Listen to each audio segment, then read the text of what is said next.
Welcome to Profit Guru. I'm Cassandra and I am a full-time Amazon seller.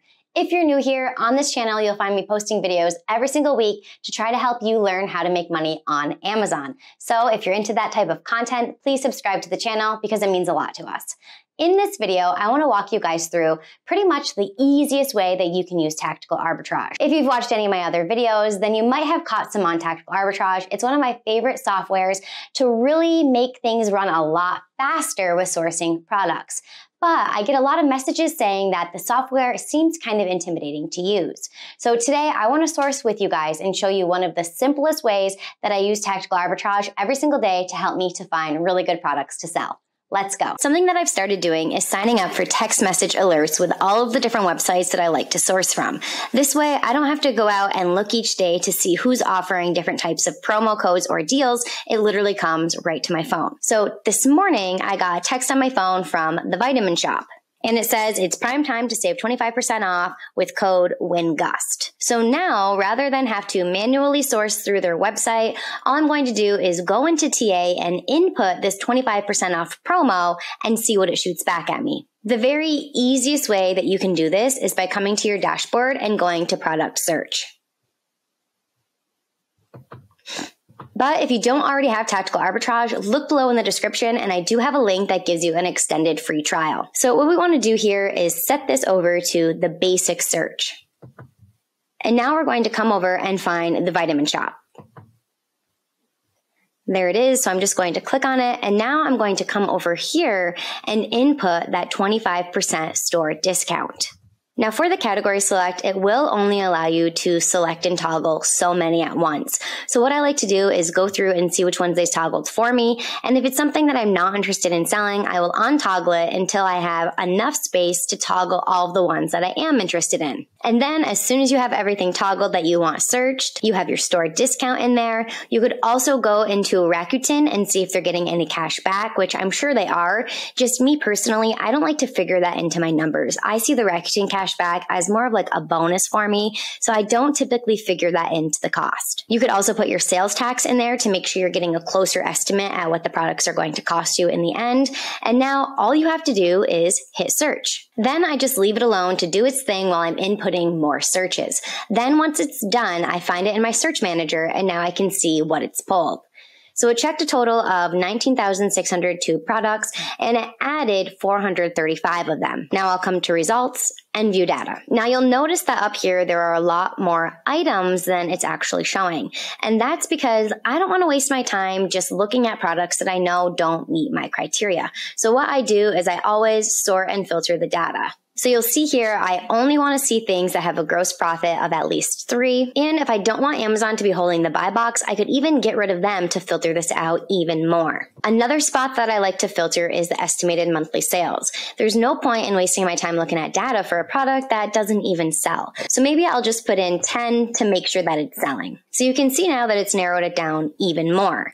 All these little things are going to save us time in the long run and make sure that we're only looking at products that are actually good products. One of the first things that I look at are the images because there's a lot of mismatches on tactical arbitrage. Yes, the software saves me a ton of time, but no, it's not perfect. So I could see quickly at a very fast glance if the product looks the same. Then I can see my profits, my ROI, my margin. Over here is my keep a chart. I can see if things look steady. Orange is Amazon. So if I see a ton of orange, that means Amazon is on the listing. Right here, I don't really like this SUP. That means that the buy box is suppressed.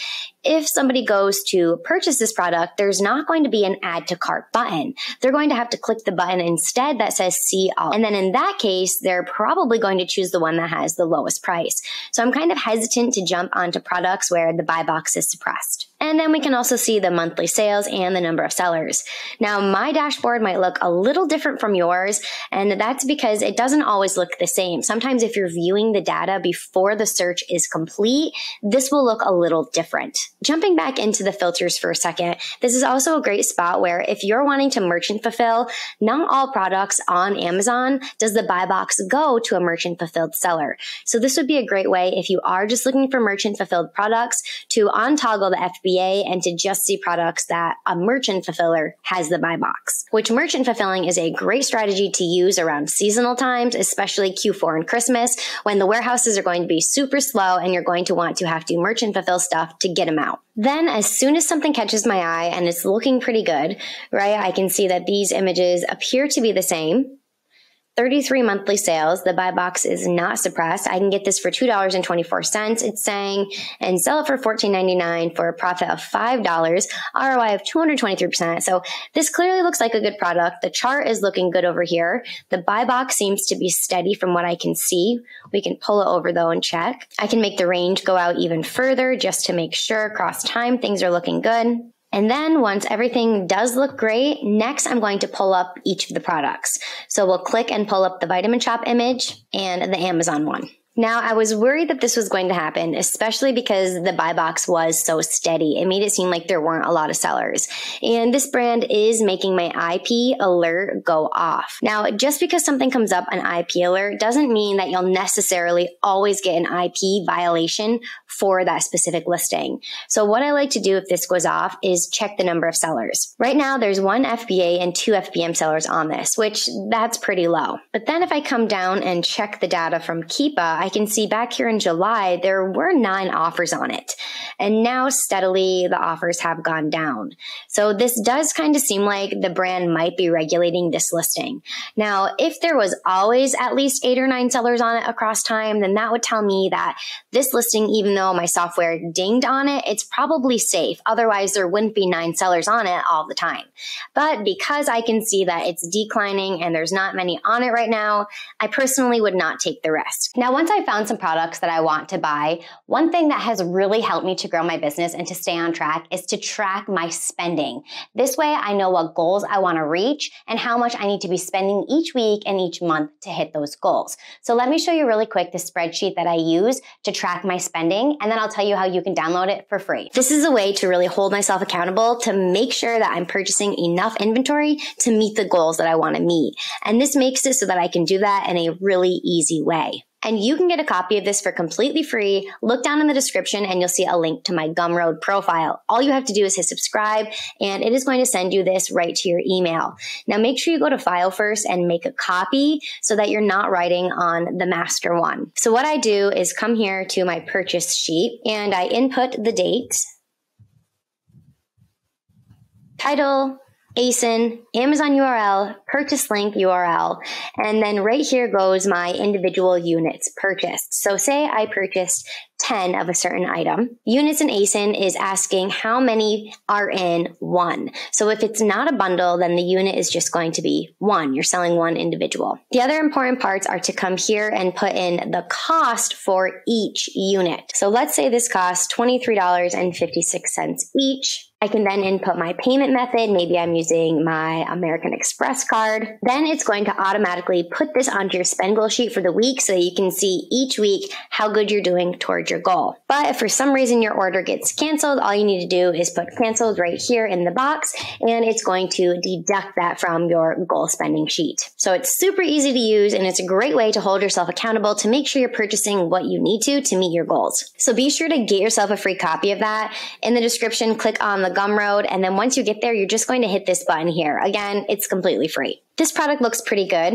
The images look the same. The ROI and the profit are nice. The chart looks beautiful. I can see that there's 7 sellers on it, so it's probably not something that's brand protected. And then with Seller Amp, I can see that it's in the top 1%, estimated 1,549 sales per month. So with the discount that's going on, this would be my cost price, and I could sell it for $52.47. So that's pretty nice profit and ROI for this product. So I purchased that, add it to my sheet to track my goals, and then keep looking. This one looks good. However, there's only 2 sellers on it, so that kind of makes me hesitant right there. I like to see at least 3 at all times. Same thing with this one, only 1 seller, so that's definitely no good. Also, the buy box is suppressed, so keep moving. This one looks really good, actually. Number of sellers, 12. With the discount, 1611, sell for 36. I'd get ROI of 54%, profit of 862. $1.52. So this is definitely the fastest and easiest way to use tactical arbitrage. Again, just go to the product search, and then wherever you're finding, especially if you're doing it the strategy that I do it, where they're sending me text alerts, I really get them delivered to my phone in the morning. And then I know exactly who to search for on my product search and what exactly to put in for the store discount. This is hands down the easiest way that you can use tactical arbitrage and have a lot of success. And you can see here from their store list of suppliers that there are a lot in here.